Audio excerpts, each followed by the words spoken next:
அதாவது நாங்கள் வந்து காலை வேளையில் இங்கே பிரேக்ஃபாஸ்ட் ஹட் இருக்குது, காலை உணவு கூடம் சின்னதாக ஒரு குடிசை இருக்குது.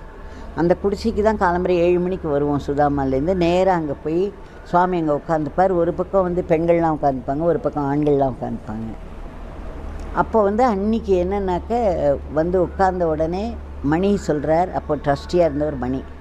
அவர் சொல்கிறார், சுவாமி இந்த ஒர்க்கரோட ஒரு பையன் அவன் வந்து மேலேருந்து கீழே விழுந்துட்டான். கீழே விழுந்ததில் இந்த கால் நல்லா அடிபட்டு காலெல்லாம் ஓரளவு குணமானால் கூட கீழே புண்ணு கொதன்னு இருக்குது. அந்த புண்ணு லேஸில் ஆறமாட்டேங்கிறது, அவனால் நடக்க முடியல அப்படின்னு சொல்கிறார்.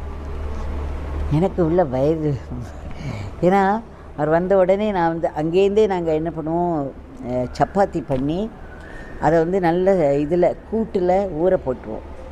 அப்போ தான் பகவானால் பல்லு கிடையாது, அதனால் அது நல்லா ஊறின பிறகு எடுத்து சாப்பிட்றது அவருக்கு ஈஸியாக இருக்கும். அதனால் ஊற போட்டு கொண்டு வந்துடுவோம்.